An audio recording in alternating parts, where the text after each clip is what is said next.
So our next panel considers human capital in South Asia, with discussions on how we may accelerate growth with quick wins. This session will be moderated by Kairavi. Kairavi De. Kairavi is the Associate Director and Research Team Lead at the Harvard Business School in the India Research Center. As part of this research center, she has authored publications on topics ranging from food security and energy to healthcare AI. Joining her on this panel are our speakers, Andy Panisamy, Dwiti Vikramaditya, Shailendra Tipparaju, and Kandivan Balendran. Apologies if I've been butchering your names all day. Andy is a seasoned technology specialist, a proven business leader, and a renowned public policy professional. He is the CEO of Creativo, overseeing the establishment and growth of the organization in the global market, and a board advisor for Obsession, a Dubai-based innovation consultancy. VT Vikramaditya? Okay. Shailendra Tipparaju is a global recognized educator, serial entrepreneur, author, and executive mentor. He is the founder of Magna Education, chairman of the Colosseum Group, and a venture partner with firms across the US and Europe. Kandiban Balendran is a media veteran turned serial entrepreneur and educator, the founder and CEO of Academics Group. He was acclaimed as a dreamer by Harvard Business School and won the Outstanding Volunteer Leader Award from the Harvard Alumni Association and recognized among Australia's 19 Future Chasers Young Global Leaders.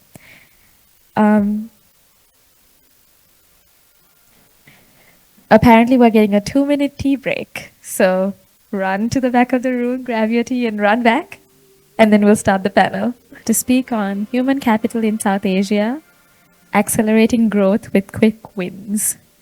These champions of human capital are here to show us how investing in people isn't just social policy, it's the smartest economic strategy South Asia can make.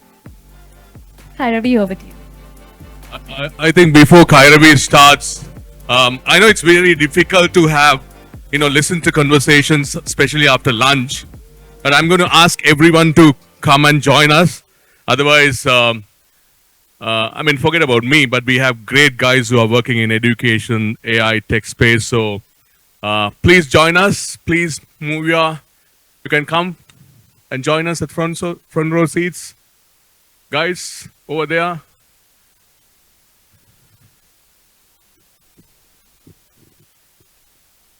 Please join us and invite whoever having discussions outside to join us as well. We will wait for 2 more minutes. Sure.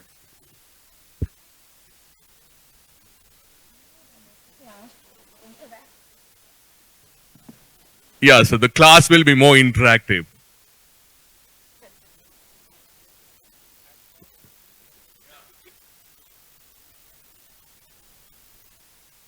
I'm going to send people to the stage if they're not coming here.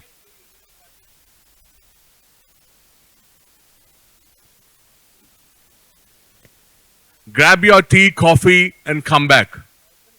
Asanka, come back. Suraj, Shiran. These are cold calls, guys.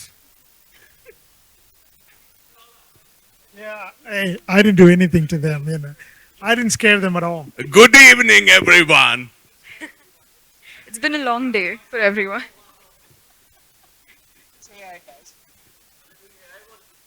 No, I told both of them that I'm going to sit and listen to them. And Aditya is supposed to be here and he fixed another government meeting in between. And so are we ready? Should we begin? Great. All right. Thank you. All right, everybody got their coffee? Yes, that's important. Okay. Somebody's outside. Get your friends back. There are more people outside, so get your friends back. Great. So I think we can begin and then people can join as they get their coffee. Great. So good evening, everyone. I know it's been a long day of fascinating, interesting sessions and panel discussions. And today's topic in some ways ties together all of it. It's in many ways related to every topic we've covered today, from AI to the global economic outlook to well-being. So it's my pleasure to welcome you to the Human Capital in South Asia, Accelerating Growth with Quick Wins. I was told before this to kind of get the audience to do some exercises, get on their feet to raise the energy levels, but I won't be doing that. I don't think that's necessary because we have an incredible lineup of speakers on our panel here whose energy and passion is infectious. So let's begin. As we know, South Asia is home to over 2 billion people, and the median age is just about 30, even lower in some countries. This is a massive opportunity and gives rise to what we often call the demographic dividend. This potential is massive. But how do we turn this potential into meaningful outcomes? How do we reach our potential? And to do that, one of the biggest challenges we have to tackle is that of human capital and the gaps in employment, education, digital inclusion. So to begin, I will ask Andy to start with the big picture. We have a huge, massive, and rapidly growing workforce, but are they all job ready? Can you share a little bit from your experience? Thanks, Karavi, and thank you, Candy and the team here. What a great event. Well, for those of you who don't know me, I am kind of one of those weird guys that straddles the world of education and infrastructure and technology development. So I have a very unique vantage point as a CEO of an education company trying to sell our products, a lot of technology products to different institutions. First thing I realized is that we are producing a lot of graduates, but a lot of them are not employable. So employability is a big challenge for us, coming from India myself and also having studied in the West. What we teach in the classrooms are sometimes not what the employers are looking for. So there's a skill gap that exists, right? And also, my apologies if I'm looking at my phone. I took some notes working with my dear friend ChatGPT for a long time. So I would confess. But a lot of these are my thoughts. They help me refine it. So one of the core challenges that I see is that, how are we going to build this capability per se, right? Capability, when we talk about it, it's teachers, students, and also what they learn in terms of curriculum, right? Curriculum is something very, very important. If I look at, let's say, the Indian curriculum, it's at least a decade behind in terms of what the students are supposed to look for. I was talking to an engineering college where I was trying to sell my stuff. One of the big challenges is that their on-campus recruitment has become a bit of a challenge because the employers show up to interview the candidates, but they're nowhere near ready for what the market's looking for. So there's a huge skill gap that exists. And also in terms of infrastructure, what exists right now, we are still somewhat rudimentary. If you think about it, how our kids are learning in South Asia particularly. When you talk about South Asia, you can't miss, not just India, but also you have Maldives, Sri Lanka, in a lot of these communities where you see the infrastructure is still outdated. How do you compete to upgrade your infrastructure or, or kind of become somewhat outdated in this world? And this whole day we've been listening to AI in so many different forms. So if you're someone investing in education, where would you invest? In infrastructure? Or do you invest in bringing these kind of skill sets to the table? And without the infrastructure, you can't deliver a lot of this stuff. So there are some challenges that we are seeing. And I would also point to the fact that, it's not just India, but also a lot of other communities that I see. In Nepal, they were talking about the curriculum being 15 years behind in terms of what these kids are looking for. The outcome of that is a lack of jobs, lack of investments, and that leads to political instability, like we just saw one in Nepal. So these are going to keep happening. So it kind of sound a little dark here, but that's the unfortunate reality. So yeah, I'll stop at that. Thank you. Yes, that's the immediate challenge facing us. And Shailu, building on that from a global perspective, how do we move from this workforce quantity to intellectual quality? Yeah, perfect segue to talk to an educator. So I'm an engineer turned entrepreneur turned investor turned writer. And when we talked about daytime we write books, very few read them. They put them in the shelf, they look very nice. Evening we write checks, everybody wants them. That's a world of investment. But I think we talk about big, bold, brave, where the news that this generation is used to is somebody recently got a paycheck for $1 trillion. I know the AI team talked about trillions. $1 trillion paycheck. When you put this kind of spotlight on paychecks as a eligibility to success, what are we doing the education system in the background? As educators, we look at. I run a company that has 3 divisions, one Magna for academy, to bring academic institutions, all the Ivy Leagues and others, and their research into the enterprise, apply the strategy, and then see the wealth. We call, if everyone is familiar with the knowledge, the Saraswati is what we call the statue. The strategy and action on that knowledge is Durga, the light that falls on the statue, and the shadow is the Lakshmi, the wealth that gets created. For us to give them frameworks like this for next generation is very, very crucial than dazzling them with $1 trillion paychecks. Because right now, if you look at skill that is need to be given, institutes promote 2 things: the placement percentage and size of paychecks. These are 2 things used as posters. What does it does to the workforce, or either entering the workforce or who are looking to scale up? Their ambition has been put on steroids. The social media that is telling what success should look like in numbers. So everybody has put themselves into a box of a number. The tradition, the emotion capital, the culture is now on literally life support, because you can choose ambition or tradition. And cognition, that is the capital that we actually need to empower them to research. Some of the AI stuff discussed today, tremendous stuff.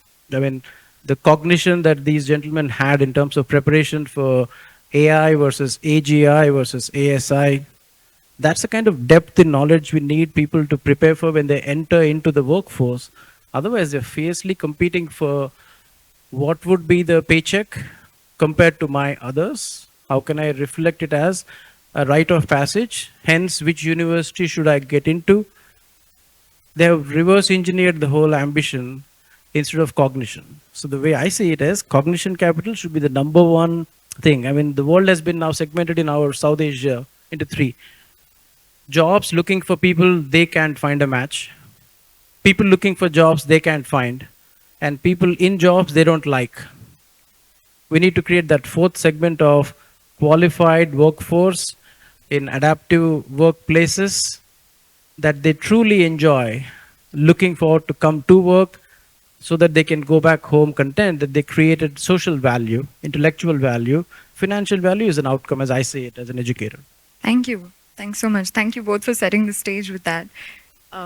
My next point that I wanted to move to is on the topic of inclusion, which becomes critical as we move forward. South Asia is such a diverse region in terms of language, culture, geographies, and it's important for us to grow equitably.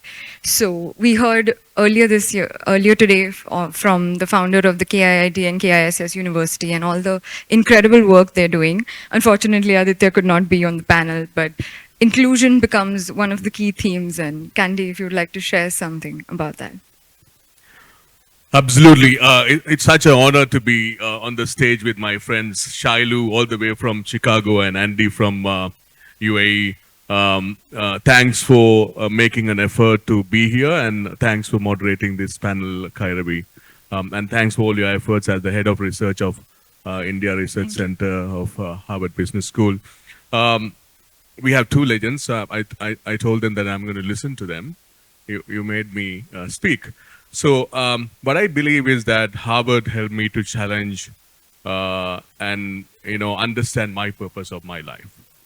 Okay, and the purpose I realize is I want to do whatever I can to help people realize their true potential. You take youngsters, children, students, or working professionals. I want to do with my team to help them realize their true potential. When you help people realize their true potential, they will help organizations and the countries and the world to realize its true potential. A nation can be built only by building its people. If we put it on the other way, a nation or country cannot be built without building its people. Absolutely. 65% of the children who are getting into schools, they will not even work. Their jobs not even created yet. And we are talking about 4.5 billion population in this part of the world. 55% of the trade happen in APAC. The fastest growing economy, this part of the world, right? And 90 million new jobs needed by 2030, just 5 years. In 2040, South Asia alone needs 500 million workers. How are we going to create this? Without getting them and creating inclusiveness. Sri Lanka is very small, but all of us got our strength. We are small, we can't do scale like India. India, I was at KISS, Kalinga Institute of Social Science and Kalinga Institute of Technology, how they have built, if they have not done what they have done, 40,000 students, kids from tribal communities, only from the Orissa state. They speak 60 different tribal languages. And they bring all these kids from kindergarten to PhD, education is free. It was such an amazing short speech by Dr. Samantha. If they had not given that opportunity to those kids, think about their future. Think about their family's future. So democratizing quality education is very, very important in our part of the world. How many kids can go to Harvard or Stanford or Ivy League universities? They can't. But how can we create as leaders who have, Harvard rejected me twice after high school, saying I'm not fit enough. That's a true story, guys. Somehow I was blessed after 18 years to, go and do my executive MBA. I'm not the smartest guys then, most of you all, But what we need to create is that opportunities for these kids and younger professionals. We are blessed to get something. How do we give back, create opportunities for them to come together to create a world which is better for all of us and our future generation? That matters the most. Absolutely. Thank you. Thank you for that. So now that we have a grasp of the challenges, we can move to a possible solution, some ideas to kind of actionable steps that we can possibly take. So my next question is, considering the scale and complexity of these challenges, it's clear that no one entity or one person can address them alone. So my question is to Shailu and then Candy. What would it take to create a South Asia talent network, one that allows people, ideas, and skills to move as freely as trade, and turning this diversity into a shared advantage? See, the easy way to think about when technology does everything, from cleaning things to plumbing to carpentry to your day-to-day jobs, when tech is doing everything, what would humans do that machines do not care for? You need to have the look at that, right? So things that are in the neuroscience world that we live in, that creativity, that compassion, that culture building, I don't believe the Roombas that clean my floors and this new vacuum cleaners that will dishwash, I don't believe yet, unless experts in AI tell me that they will have a culture capital and they will have a big, bold, brave conference of machines to come to Sri Lanka and go for a boat ride after this. Machines are not there yet. Humans have the gift of the emotional capital. I think for us to collaborate, the traditional sense of curriculum that is developed right now is to make them job ready. This day was about one big, one bold, one brave idea, and the best idea started right in the morning, where the kickoff was, what if countries grew like forests? What if companies grew like forests? What if our communities grew like forests? Then they won't be manicured like lawns in front and back, where everything looks so clean that it's unnatural. Let them grow like forests. So to scale, I think the curriculum has to be relooked at, where it's not a C2C model, credential to cash model for education institutions. And just think about, give them a periodic table of all the sectors in the world, all the markets in the world, all the enterprises that come into those markets, and the teams that collaborate across geographies, and then create individual value, so you won't feel like you're part of a nation, a city, a domain, or an industry. We are being boxed and forced into being unidimensional things as if a machine, when we are fundamentally architected to be global emotional creatures that build communities. If we re-architect this way, a career right now has an average of 2 years. AI may make it 2 months. If you have many visibility of industries and knowledge base, you could expand your careers into longer periods that you enjoy. You could be an energy person, a climate person, a supply chain person, a technology person, an education person. So even the fundamental tell me what you do in your career has to be re-architected, that it's not a unidimensional career answer. It could be multidimensional. In terms of the institute that he mentioned, Aditya isn't here, but he said they are creating multidimensional personalities, not just giving them education, but making them in the art, culture, tradition, so they go back and speak in the same dialect to their elders in the family who have never gone to school. So they are building not just an institution, but a culture capital. I would say technology will get more advanced than ever before, but humans cannot accelerate at the pace technology is going. So the same bow and arrow has evolved into ChatGPT today, but I believe we are still humans. We enjoy company of each other to trade ideas like this. My version as educator is update the curriculum and make it a little more global, inter-college connections. Our own Harvard has a dozen logos out there, but the edge that all you know, we are alumni, we have been there, or we are aspiring to be there, the edge is humility. If we can teach our generations humility to sit down and learn, nothing would be, I already know that. They would open up their minds and hearts to new opportunities. That's how I see the world, but I'm an idealist. Great, thank you. Candy, would you like to add anything to that? I think Shailu covered most of all. I think we need to look at the geology of collaboration as a powerful tool for us to grow. As I mentioned earlier, Sri Lanka can't think about scaling like India, but Sri Lanka's services and talents, creativity is powerful. You know, you can make use of that. Take Nepal, Bhutan, you might think they are small, but their sustainable models are powerful. You take Bangladesh, manufacturing expertise. And then you take Pakistan, IT engineering. So each and every country, every nation got its power in some way or the other. So how do we create this geology of powerful collaboration among us for us to learn from each other? And that's the vision of Big Bold Brave, bringing people together, have conversation, and be that leaders to make a difference in the world. Yeah. You don't have to lead all the time. Sometimes you follow. You know, but coming together to make a difference is a powerful thing. And one of the other thing I always think is that if trade can cross borders, why can't skills cross borders? Can we create a skills passport? I know it's not easy as what we say. You know, but can we speak to, it's not just, see, when we say 90 million jobs, new jobs needed in South Asia, do you think the governments can create this job? Not alone. So it's our responsibility as individuals, private sector, that's why people talk about PPP, public-private sector partnerships. If you look at Sri Lanka's education system, when you take politics, the Singapore's greatest model is that MPs and ministers are paid well. They're looked after, good perks. You cut everything here, they find ways to reclaim whatever they spend on their campaigns to get seats. I mean, basic.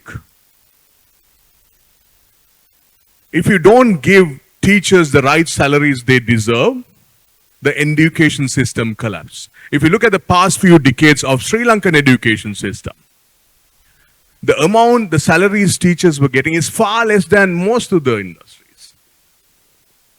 And you know, if you look at 50 years, 75 years ago, teaching profession used to be one of the dignified job profession in the world, or even Sri Lanka, South Asia for that matter. But for the past 20, 30 years, that has I know the current government is making steps to do that, but you need to still, if you need to find the right talents, think about our kids. I want my kids to learn from best teachers. How do we create best teachers? How do you attract great talent? You need to make them at least fair salaries as a basic step to attract great talent to prosper, right? Education is the most powerful weapon to change the world. I always, Nelson Mandela's quote. Nations can be transformed or taken it forward only through education, empowering people. Thank you. Thank you. Thanks. And I've got a little bit of a glimpse into your big, bold, brave idea. But before we go into that topic, I wanted to ask Andy on the question of scaling, because scaling will always bring trade-offs. And Shailu talked about how important it is to scale these programs. So how do you think about scaling these initiatives without diluting the quality and bringing everyone along? Good question. So when it comes to scaling, there's one common thread. Since I've been a management consultant a little while ago, we always argue about this, right? It's about need versus speed versus greed. So if you think about it, it's like a three-legged stool. If you make one of those legs shorter or taller, the stool's not going to be stable. So we have a unique challenge in our hand. And the problem is, for the first time in our lifetime as a species, I would say, we are facing a very interesting challenge, right? Like, the white collar jobs are at risk. All of a sudden, like, the machines are now equipped to think better than I can do. As Andy Planaswamy is an organic being, acquiring knowledge, accumulating knowledge, going to institutions like Harvard. But the same machine can outdo me 1,000,000 times faster. And a machine teaching another machine happening simultaneously 24/7, that scares you, right? And a lot of these conversations, a lot of my notes had to be shredded because I happened to be fortunate or unfortunate, sit next to Saju yesterday over lunch. So Saju and I are both technologists, and he works in technology all day. I work in that space for a long time. So a lot of the conversations were quite existential. So for the first time, we are seeing that we may be at a point where it's an existential threat. So, but one thing about humans is that we are a very resilient species. We always have figured a way to come out of crises, figure a way to survive, thrive. So we went from something like Adam and Eve to now 8.4 billion people on the planet. So we did that somehow fantastic. So how do we do that in this scenario is a very interesting moment for all of us. And this is also at a time machines are thinking for themselves, and also humans are forced to think for the survival of the species. So there are two vectors happening simultaneously. How do you do this? Scale the infrastructure so humans can learn better, right? Unlike in the past where you have a teacher standing there lecturing to a class of 50 people, now YouTube can do that for how many million people you want. You have the scale, the infrastructure to deliver content at scale across the planet in real time, right? And besides that, I also think that, we need to, as both Shailu and Candy mentioned, that we have to invest in the right places, right? We don't invest in infrastructure that to a large degree has been a challenge, but at least now we figured out, okay, we need to connect schools, like we lay the fiber, put Starlink wherever we can, get connectivity and give a device to a kid. But that's not enough. We need to also put the money behind the teachers. That is such an important component, because a teacher is not just giving you the lessons, but they're also shaping lives, your ability to think. We've often failed them. And the frameworks that enable us to do what we do, that needs to be rethought. On the other side, I would also say that, the ability to assess, are we doing the right thing? That has to happen more frequently, sort of like what in my business we used to call, what you cannot measure, you cannot manage. So as beings, we have some unique challenges in our hand. No matter what the technology is, we misuse, we don't use it properly. So how do you assess something is not being done right? So these are all some important aspects that you need to keep in mind when you assess need versus speed versus greed. Thank you. Absolutely. Measure what matters, of course. Thank you. I'd like to keep some time for questions from the audience, but as we wrap up, I'd like to ask each of you to share your big, bold, brave idea or the quick win that will make a measurable impact in the coming years when it comes to accelerating human capital growth? Does it have to be one of the three or all three? It has to be big, bold, and brave and beautiful. What's the measurement? No Only pressure. It has to be at Only least three. three. It has to be at Has least to be three. three. Go Beautiful for it. added there. Go. So, I'll start. Sure. Okay, so at least for me, I wouldn't say it's the boldest or the biggest, but micro-credentialing is a great way to bridge the gap, right? Like in the sense, like people taking certifications to master, let's say, how do I do data analysis? Or how do I even understand what is, robotics? So just some of those things. Now we can see that information being delivered effectively across different platforms, different venues. All of these things kind of hint to the employers that, okay, this guy knows something better than what he was taught at school. It inspires confidence for them to hire you doing whatever. And on the other side, I will also say that, we still have a long way to go with our learning environment. I think you and I spoke about it yesterday. So one of the ideas that I'm shaping now is understanding the impact of the built environment, like these buildings, on how kids learn, right? Cognitive performance is deeply connected to how your built environment performs. In this room, if the carbon dioxide levels are a little higher, your cognitive performance drops by 10 to 15%. For us, it's not a big deal. We have the resilience, we can have the time. But for kids, gaining key lessons, let's say be it in calculus or quantum physics, whatever that is, they are going to have some serious deficits if they don't pay attention in the class, right? Because now they're not just competing with each other, they're also competing against the machines. So their learning has to be absolutely effective, for which we need to upgrade our classrooms with not just technology, but also make the built environment better. How much is this important? I'll give you a little anecdote before I pass it on. A child's performance can drop by roughly about 15%. If you think about it, if the carbon dioxide levels are higher in the classroom, right? 15%.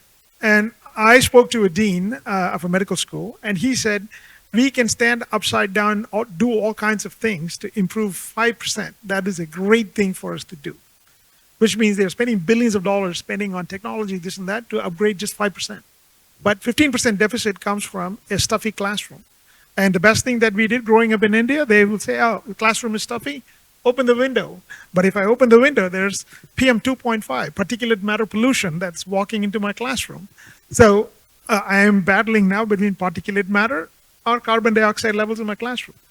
So how do I spend my money if I'm an educator, given $100 to spend on a kid? Would I give them AI education, or do I upgrade their classroom? So there are some profound questions to ask for all of us, policy, tech, and otherwise. Thank you. On to you. We'll bring you back from the quantum realm to the BBB physical room here. industry. And I'll try to keep it simple. That was intensely deep. It'll take a cocktail to process all that. And this will be an educator's assessment, so it'll be biased. I always say that as community, we had gone to pursue education at a school, and that's why we are here in this room.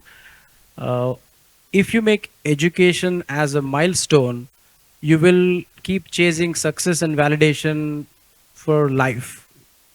If you make education as a mindset, success and validation will chase you for a lifetime. So the choice would be yours. Brilliant. Thank you. Candy, any last word? We spoke about skills, we spoke about how many millions of jobs needed and all that. I think the first priority should be, in this part of the world, global south especially, focused on educating and investing on educators. Pay them what they deserve or even more. You want great students, you need to invest on teachers. And create resources where the students and both teachers can get the maximum value out of it. And then give them connections. Some of us were blessed to have those exposures. I went to India to see what exactly they are doing, and I learned from them. So you need to go and see, you need to create those opportunities to teachers. Most of our countries in this part of the world, we have been talking about this. Our governments are talking about it. And trust me, governments can't do it alone. So how do we make it happen? Focus on one thing at least. Next year, 2 years, create amazing teachers. Bring that dignity to teaching profession.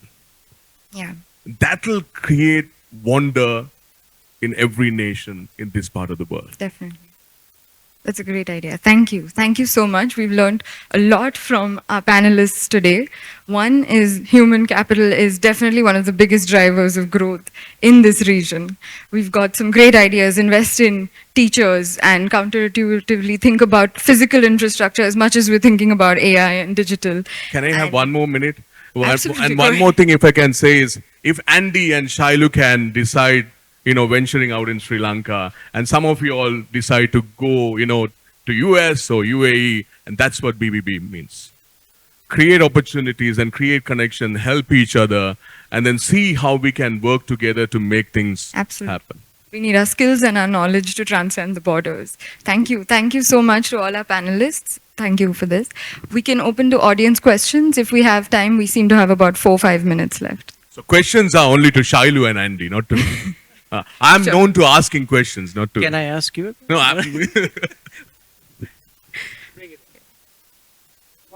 questions. Does anyone have any questions? This Yeah, class please. will be graded. Your Person. grades will show up on your mobile phone when you get out of the class. If you ask the right questions, you'll get an A+. Now go ahead.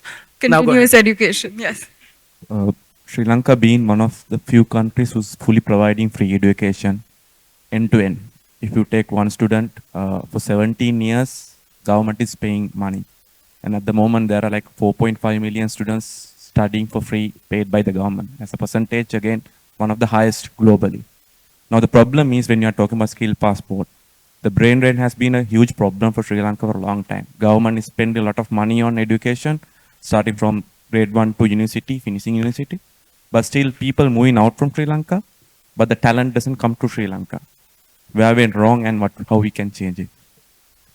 Thank you. So brain drain, who would like to? Speak of brain drain, I'll speak to myself. I'm 2 days old in Sri Lanka. If we had somebody who introduced me to Kandi, and that's why I'm here, Sharon, I will tell you, when we include people in the community, when they make themselves feel part of a community, they will return back to pursue many things: their personal ambition, professional ambition, social ambition, financial, all of them. The way to not think about it is brain drain or brain gain. It is make a geography appealing for coming here and build community builders to draw people into this. So anyone, I have left India after 20, I have lived in Chicago for 30 years. Then I have pursued my studies and come back here, multiple nations here, Bangladesh, Sri Lanka. I think if you think as a global citizen, you don't have to think about brain drain. You're just doing a brain travel. We are creating value creation. I think that when we include in the education fundamentally saying, don't tag yourself to one pin and like a tree, you can travel. Opportunities have to be created. So what this event itself is doing is creating a fertile ground for entrepreneurs, for investors, for mission-driven, not-for-profit organizations to come and say, can I make it one of my homes? I would have never imagined in my life I would have an office in Dubai. Between the last 26 years of career in education, it was always Boston, California, Dallas, Chicago, India, multiple cities. Just out of one conference, we now have a Middle East presence, and we opened up an office there, and I flew here. So these are community exchanges that quantum level increase our affections. So the distance, the longest distance you can think about for you as a student is from the brain to the heart. If you figure out this flight, the brain won't go anywhere. It will exactly create value for your motherland, and it will take it to the world. Thank you. I can add to that. I think our mics. Okay, no, it's working. All right, I would say that, much like Shailu, I am also an expat that's ran around, ran from India to the U.S., spent so many years working with different parts of the government and private sector. Now coming back, there's one thing I realize is that, again, it's the mindset, right? Plus also the draw for what you want to do to the community where you left, right? And there was a big push, big impetus for me to come closer to home, which is India. So I chose to be in a place where I can do things in India. So for me, I felt that education was one of those areas where it needed a lot of support and intervention. And I had a great opportunity to go to places like this, do great things, some okay things. And then I came back and I felt like I created my opportunity, right? But in this case, there was also an ecosystem that facilitated that return. And in this case, if Sri Lanka is losing people, which India did for quite a long time, now there's a policy ecosystem that works to just make that return to India attractive. So a lot of people are returning back from Silicon Valley doing all these great things. And of course, there's still a large population India can support sending out because we produce people like crazy, right? So, and then now we can also incentivize them to come back. Sri Lanka, if they start doing that, that expats returning home with all this knowledge can create a new type of economy, right? And that that combined with the local talent can supercharge your progress forward. So there is that role of government, individuals, and the private sector. They all have to come together to make this push happen. Great, thank you. We're out of time, but Candy, would you like to add it since his question was focused on Sri Lanka and you might have some thoughts on... No, I think, see, it's not just Sri Lankan context. As Andy said, if you look at US, take Sundar or Satya Nadella, most of the tech companies, Indian CEOs, right? So does that mean that these guys decided to leave India and then decided to go and settle? So every country in this part of the world, this is part of the story. It's not about, our students or youngsters utilizing the government or what we provide from our tax money, free education, and they are moving away. No, the context of people are different. People migrated when we had war. I was an illegal immigrant when I was a 1.5-year-old kid when we had brutal war. So, and Sanjayan, Dr. Sanjayan, who is here, he is the most influential voice in the world for conservation or nature. He left Sri Lanka when he was 5. His context was different. His father and mother decided to, he was telling in the morning. So people's contexts are different. But what we need to ensure is that there are people coming back also from Sri Lanka. We have Asanka, worked at Silicon Valley for 20 years, studied public policy at Kennedy School, came back to Sri Lanka to build a fashion Sri Lankan ethnic brand from scratch. There are many people like us. There are many people like you who ask the question now, who decided to stay back and build something. So what can we offer to those people who decided to stay back? And what can we offer to those decided to come back matters to the growth of any nation. Without those Satya Nadella, Sundar Pichai, India is far ahead. If India can do that, Sri Lanka can do that. So we need to work together and create those opportunities. That's the answer I can think about. That's great. Thank you. So thank you to all the panelists and thank you all for listening. Thanks. Ms. Deema,